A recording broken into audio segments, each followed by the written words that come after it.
Before he became a sultan feared by everyone, he was just a kid chasing dreams through the streets of poverty. Before the crowds chanted his name, people whispered about his arrogance. But he was never like the others. He believed that those who don't burn at the start will never shine in the end. Don't forget to answer the question at the end of the episode, because what you're about to hear is the story of a man who was never born to follow. He was born to be Zlatan. His name means gold, but his path was never covered with roses. He was a thief in the eyes of some and a king in the eyes of many. He was a child from the poor ghetto of Rosengård. He used to steal bicycles, not because he was a thief, but because he couldn't afford the price of a bus ticket.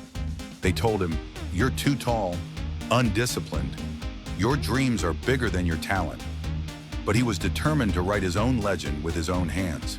This is the story of the boy who stole the lights from the darkness of the streets to become a king on the fields of Europe, Zlatan Ibrahimović.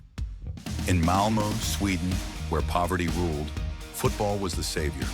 A raw talent like a volcano, but with a mindset that refused to bow.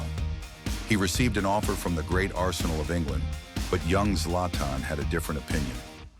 He refused to take the trial. Yes, he said his famous words, "Zlatan doesn't do trials for anyone." He knew from the beginning that he was not an ordinary player. And in 2001, he scored his first goal. A powerful strike from outside the box in a Swedish league match, showing his shooting power from the very start. He then moved to the Dutch School of Football, Ajax Amsterdam. There he learned precision, but never lost his wild nature. In 2004, he added that stunning goal against NAC Breda, dribbling between defenders' legs twice. That was the beginning. Then came Italy, the land of defense. At Juventus and Inter Milan, he transformed from a promising talent into a professional killer inside the penalty area.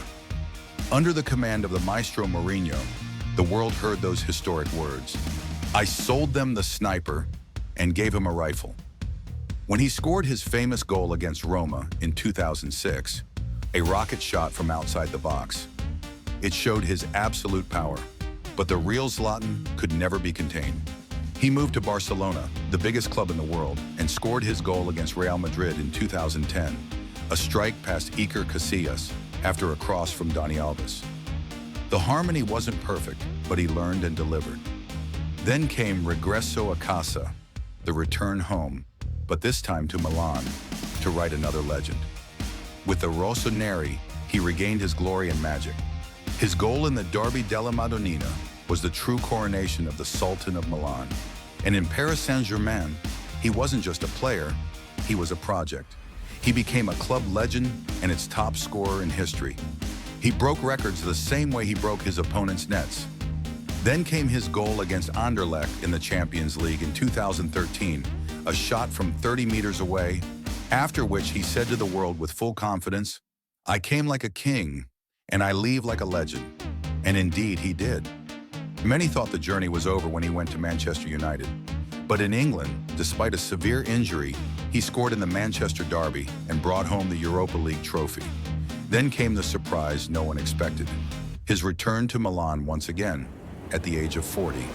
Not to retire, but to lead a young team and bring the Scudetto back to San Siro after a long absence.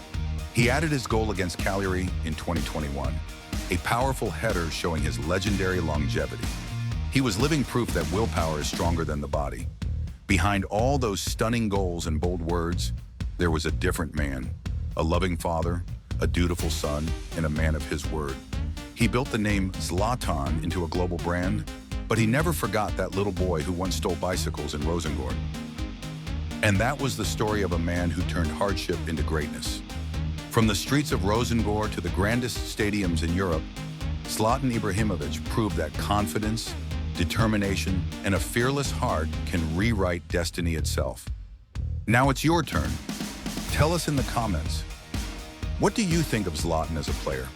Was he a genius or simply too arrogant for his own good? Question of the episode, how many clubs did Zlatan Ibrahimović play for? And can you name them all?